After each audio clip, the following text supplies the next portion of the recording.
right, and welcome back. A big thank you to Jeff and Mbuvi for taking us through the dailies this morning. If you just tuned in, well, welcome to Alfajiri only on K24. My name is Shiko Kaitani, and it's time to rise and shine. As always, we want to hear from you on our social media platforms, and that means you can catch us as at K24 TV on Instagram, Facebook, as well as Twitter. Now, if you are a line manager or an entrepreneur who has that task of actually hiring people or setting up a team, well, this show is just for you, because we're actually talking about how to hire right.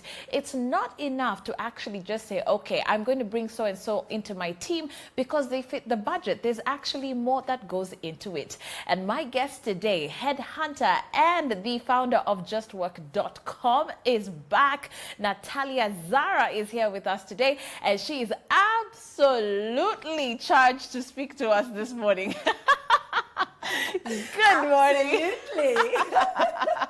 Welcome back, Natalia. Thank you so much. It's fantastic to Always be back. great to be back. I feel at home. I know. I just love your energy. Like, you are happy to just be like, it's 5 in the morning. I'm going to do this. The day is here. Let's roll. I'm not going to say absolutely. Yeah. Let's see how it goes. Let's see how it goes. Yes. Okay, I'll hold you to that. Yes. But okay, we've got a very interesting discussion, because usually we're always doing things on the other side of the fence for the employees, you know, on how to actually get that job and, you know, secure this and that and that. But today, let's focus on those who actually have to do what you do every single day. And that's headhunting or trying to find the perfect fit for their team. And what a job it is. Yes, I'm sure it is. But Natalia, let's start off by knowing, especially because we're speaking to the SME sector, how does one know when it's actually time to expand? Yeah. Usually, when a business needs to expand and hire, it really means that they've won a bid, or they've just landed a big contract, or they basically got quite a bit of traffic, or potentially they've now realized that there is a new business opportunity, so now I need to build a new set of teams. So the hiring is always dictated by what the business needs. Right. Yes. Okay. Beginning that official hiring process can be quite daunting. What are your tips, though, in regards to that? Like, if I have a small shop or a boutique that I just opened up, how do I make this official and go about the process? Absolutely. I can't help it. I think it is such a complex task to identify the right person. And any business that you speak with will all have a story to tell. I hired an employee that didn't work out, etc. And it is, you've really nailed it by saying, how does an employer or an entrepreneur decide who do I hire and what skills do I need? And this is where I think is the first step where we make some critical errors. What we tend to do is tend to want to hire somebody to stay with us for maybe 3 to 4 years. But at the same time, the projects that we are hiring them are potentially just for a shorter term. So as a consequence, a lot of businesses hire short term. But when it comes to understanding what skills do I need so that the business achieves, this is definitely where a specialist does come in. The number of times, Shiko, I've sat with a business and they say, Natalia, these are the set of skills that I want. But when I sit and look at what are they looking to achieve, there is a big mismatch. So I think what we need to do is really understand what are the top 3 to 5 key skills that we need and stick with those. And they should be aligned to the business. Right, so it varies from place to place. So there's no template that cuts across. There isn't, unfortunately. Okay, so it actually starts with you as the business owner having to understand, what are my objectives? What am I opening up the shop for? Absolutely. And can I find people who will more or less resonate with whatever it is that I'm all about? Yes. Okay. You find this very commonly with a lot of, you know, young entrepreneurs or small businesses where people will try to not hire or increase their team, their capacity, because, you know, budget. What do you have to say to those who are like, no, it's okay, Natalia can double up and she can do 3, 4 roles. It's fine. You're the cleaner, you're the accountant, you are the... Unfortunately, when you are in a small business, you are going to wear a lot more hats. There's no way escaping that. And I think as a business owner, myself, I've come to understand that the more hats you put on an individual, the less likely they are to deliver on all levels. Wow. And I think also a lot of entrepreneurs, they kind of budget the cost. And what they try to do is kind of try and do certain things themselves. Right. And I think in the longer run, that will actually cost them more. Or hiring somebody a little bit on the cheaper side, thinking, you know, for budgets, I'm going to hire somebody a little bit lower. But in fact, you are going to pay a lot more in the longer run through the business because they don't have the skills. So I think small businesses need to be very smart in looking to pull in specialist skills where necessary and not put the focus just on the cost. Because by not investing in a headhunter, for example, at critical times, it is going to cost you in the longer run your business goals, your revenue, etc. What about, and you just actually mentioned something so interesting, you also see people who are untrained for a particular position, but just because they fit the budget and I can afford to pay this person amount X, they will hire them. Walk through town and you will find that, okay, the shop attendants don't have any training on the products, don't know what's going on. How is that going to reflect on your business? Exactly. How is that going to reflect on your business? So we put too much. I understand that small businesses are very, very cash flow sensitive. And it's a little bit of a chicken and egg situation. But I cannot emphasize hiring the right people or bringing in specialists and consultants at the right steps will actually yield more revenue to your business in the longer run. Okay. Interesting question that one may have, especially if you're a first timer, probably you're just jumping into this industry or whatever it is that you're doing, and you're thinking, okay, I need to hire someone, but how much do I pay? What's your advice when it comes to gauging what appropriate salary would be for an individual? That is again a very interesting question. I think it depends firstly on the size of the business and the budget that the individual has. What you cannot do is hire somebody thinking you're going to maintain them over a long period when you don't have a budget to even make, you know, their payroll monthly. I think there isn't a very simple or one angular kind of answer. I think businesses really need to understand what is my budget and what is it that I need to achieve. And sometimes hiring somebody permanently may not be the best option. Outsourcing a particular task may actually be the better solution. And it can be difficult when you don't necessarily have the budget. What I find a lot of entrepreneurs tend to do is they tend to look for cheap solutions, but what they also do is they don't cast their net wide enough. They tend to just speak in their network. Oh, so-and-so worked in that company, I relate to them and I'll hire them. So we hire through our network, through the people that we know, and those are not always, we are recycling the same pool of candidates going around and around. As opposed to doing research. As opposed to doing research and looking for, the reason headhunters really deliver well is because we don't look for candidates who are all actively on the market. The best performers are in their current job performing to the best of their ability. Wow, that's a good point. They will never come onto online and make applications. So some of the best movers and shakers are not, they're not available immediately. So headhunting makes it much, much more effective. When you look at young businesses and, you know, the relationship they probably will have with their employees, in a lot of cases, they're not very successful because you will find that someone will probably leave their job at a very premature stage. You know, working for a company 3 months, 4 months, and especially if it's a startup, you know. The stories I could tell you, Shiko, on this. It is a lot to do also with personality fits. Not every entrepreneur has the skills to manage people or lead people.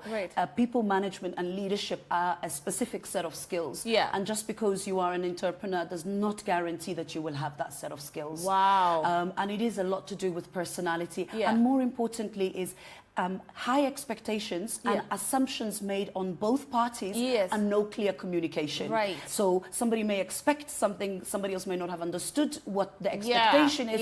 And A lot of it is, you know, are you communicating with me respectfully? Yeah. Do I feel like I'm being dictated to? Right. And because we also have different generations, Shiko, you know, the way you would deal with a millennia versus the way you would deal with Generation X, which is me, versus, you know, the baby boomers, they all need different ways. We are human beings, we are complex. Right. But biggest frustration is miscommunication and a lot of things made on assumptions. Yeah. And you know, funny enough, all these questions that I'm actually throwing your way are things that I have seen personally, and that's really what kind of inspired this conversation. Because you will also find that one company has a very high turnover of staff. So it really does boil down to that. Is it that miscommunication that I didn't explain to you that these are your benefits, this is what you will be receiving when you are coming on board? And so before you know it, this person feels frustrated, is going to leave the company, hasn't even spent 6 months. And what a waste of resources and time. Time is such a precious thing for small businesses. And they do, SMEs do have a very high staff turnover. Unfortunately, because, you know, it's constantly a challenge for them to be getting that cash flow and winning, etc. I do believe that taking the time to interview, but not interview in the traditional, you know, where do you see yourself in 5 years, or what do you want to do? Those kind of questions are very, very simple, and they don't give you. So we need to really get to know that individual. And it's not always important for the boss to really like the employee. You have to just respect them. But it is the high staff turnover. Unfortunately, it is because a lot of non-clear communication or commitments that have been made, or simply the individual is just not a cultural fit. They just cannot fit. Right. And even, by the way, speaking about high turnover, even in the bigger companies that you come across, what does high turnover of staff really indicate? When you see a lot of people making this mass exodus from company A to B, what does that actually say about the company? Good question. Excellent question. In fact, you should all go on Glassdoor. You can see a lot of information on there. I would say there should be some red flags coming up. But when you look at the industry as overall, there are some very specific jobs or departments where it doesn't matter which industry or which country you're going to go to, there is a high staff turnover. You tend to find companies that have sales have a very high. In fact, sales is one of the areas that I've decided as a business to really focus on. I use a clinically tested tool where I guarantee up to 90% every sales hire that I do through Just Work. We don't understand what a salesperson needs to do. But the staff turnover, it basically means from an employer point of view, if you have a high staff turnover, you're not building a good employee branding. You are not retaining your knowledge. You are actually constantly retraining. So it's a huge financial loss to the business. So not just the employee to think it's red flags, but the employer must stop.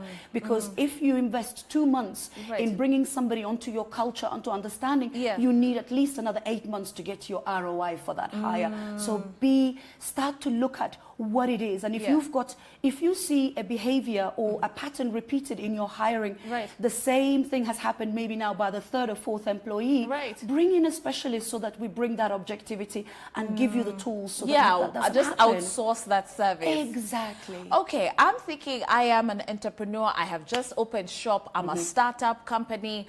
Natalia, how do I post for vacancies in the right way and communicate to the public that, by the way, I'm open to hiring? Very good question. The first thing I'm going to say to every entrepreneur, please do not hire only when you have a requirement. Because the recruitment industry is so inherently reactive, you should be hiring throughout the whole year. You should be interviewing profiles as regularly as possible so that you are building potential profiles instead of waiting to that last minute and going, now I need, where do I go? So that's the first thing, is start being proactive all the time. You know your kind of department or areas, always try and interview as many people as possible. The second thing I would say is really make sure that you don't just use a two-dimensional job title. Yeah. Sell your vision, because people come into your company because of what you are looking to achieve, Right. especially millennials, who are the biggest population. They want to have impact. Right. So don't just sell the transaction, like, you know, your responsibilities Yeah. will be, your requirements Yeah. are. Make it a little bit more interesting. Okay. And then also, advertising is only effective if it's done in front of the right eyes. So don't just assume job boards are going to give you the right exposure. Yeah. Take a bit of time to think. Yeah. Could I post, if I'm looking for graduates, across all of the university boards? There are nice. many communities, all these groups, Yeah. whether they are on Twitter, whether they are on LinkedIn, whether they are on Facebook, you can advertise. So if you're going to advertise in front of the right eyes. And the final thing is make the recruitment process memorable for the individual. Yeah. That first contact that they have. Right. Most of us, when we look for jobs, we apply or we reach out and it goes into a big black hole and we don't know what's happened. So when you are an entrepreneur, make sure that you dedicate one day a month to just interviewing. Yes. Just invite people. It'll put you in good practice and give you the chance to build so that you are not reactive. Well, that's very interesting. So you're actually encouraging us to sort of like create a database of potentials. Yes. And, you know, if I met Natalia, you know, over some networking event in January, keep her in mind. You never know, you might need her in December. Absolutely. So, but invite Natalia in and get to know what the motivation of an individual, what motivates them, is a very important ingredient to understand. Right. You know, it's not just the degree that you have. Yeah. It's not just ticking the box of all the skills that you require. Sometimes the best individuals may not come from the traditional route. So be open. Don't eliminate people because they don't necessarily have a degree, unless it's really critical in the role. But be open. Don't be shut in your mind, I have to have somebody like that. Because somebody worked in marketing does not mean that tomorrow they cannot do sales or something else. So be open and dig deeper in what drives that individual. Okay. Well, that means that you have to give us some ideas as to how I can start this interview process. What are some of the questions that you think people should shy away from? Because you've just mentioned, oh, where are you going to be in the next 5 years? You know, those common questions. But when you listen to, let's say, HR managers or entrepreneurs, CEOs, bosses, actually interviewing a candidate, what kind of questions do you think would be, you know, perfect to kind of draw out the real answers that you're looking for? Very good question, Jacob. Very good question. The most important piece of advice I would say is don't rely on one question. What I mean by that is if I ask you, tell me about yourself, you can put that question in several ways. So rephrase your question as appropriately as possible to the individual. And instead of asking, where do you see yourself in 5 years' time, I would ask really good questions like, if your manager was sitting right next to me right now, and I were to ask your manager to describe you in 5 words, what would they use? Nice. And then if your manager is sitting right next to me, and I would say, what are the areas that Chico needs to improve on? Because we don't tend to tell negative things about ourselves. And what we want to ask is, what are the kind of behaviors that make you perform higher? What are the kind of behaviors, what are kind of personal attributes that, that really tick you off? And do you know what has just struck me? That question alone is, where do you think we could improve? You're trying to find whether the person has problem-solving skills. You got it. Yeah. You got it. So understand, if it's problem-solving skills, ask that same questions in different formats. So that, because individuals don't always understand, so don't ask the same question in the same way to the same individuals. Rephrase that question and keep re-asking it to make sure you pull out your competency. And by the way, it's a really good way to know whether the individual actually understands your brand, even knows your brand. You'll be surprised how many people actually go for an interview, aren't even aware of the company that they're trying to join, don't know the company history, nothing. So you just had, oh, okay, fine, there's a vacancy, I'm just gonna go. Yeah. Listen, if a gentleman says out there, I want to get married, I'm going to get married to anybody, any woman, just send me anybody. It will never make you feel special. And businesses are the same. The same way. I like that analogy. You have to. You have to. And I would really, really emphasize hiring is complex. It's long. And it has so many different things that can go wrong. Right. So do not, just because you have a pair of scissors and you know how to use a pair of scissors does not mean you can give yourself the best haircut. So where possible, really, really bring in, whether they just advise you on a consultancy basis, it is, in the longer term, you will actually get far more when you are using a specialist like myself, especially for really important roles that will make or break your business. Okay, last but not least, do you think in this day and age references actually matter, especially when it comes to SMEs? You know, probably whoever I'm hiring, this is their first job, where they're going to get a reference from, Natalia. It's such a good, I really like the reference question, because I think what you have is in the right now we have about 4 to 5 different generations, from baby boomers all the way to generation, and each one thinks and absorbs things differently. So the older, more traditional will think, I'm going to call somebody that knows somebody that will tell me. Be very, very cautious. A lot of negative referencing is given through, how can I say, she didn't behave very well, or I didn't like the way she communicated. They don't give very clear and specific advice. So when you are getting references, be objective in what you are hearing. But yes, I would say that getting references is important. Is that, and especially things like, is that person who they say they are? Is that their name? Have they studied where they have studied, etc.? So I do believe references are very important. Okay. Very important. And one of the things that now we see, and you know, we keep bringing this up, especially when we're talking to consultants such as yourself, in regards to the use of social media as a tool to hire. Yes, that's another. God. That's absolutely. Another. Yeah, yes, absolutely. Yes. I use the social media massively. And what I would say to an entrepreneur is that try and ask individuals to be a little bit untraditional in the way they submit their application. You don't have time to read 500 CVs. And even if you do, you don't get what you need out of the actual document. So ask them to send you a 2-minute video. It takes you a lot less time to actually go through that. What I use also is like what I call a pre-screen form. It's a form where you ask individuals to really quantify specific areas so that you don't just get the CV. So gather as much information on the individual so you can make some sort of decision before you go on to interviewing. All right. Natalia, I want you to encourage people to see, you know, hiring or increasing their task force as a positive thing in the long run. Talk to us a little bit about those benefits. Listen, we are not human resource. We are human beings. And doesn't matter how amazing the new technology and removal of new jobs, you cannot remove the human touch. You need individuals to drive your business. And I do believe that, as you know, most businesses are changing the way they're hiring. You don't have to hire somebody permanently. What you can do is build a pool of individuals and pull them in where necessary. But hiring individual just means you are going to bring more revenue to yourself in the longer run.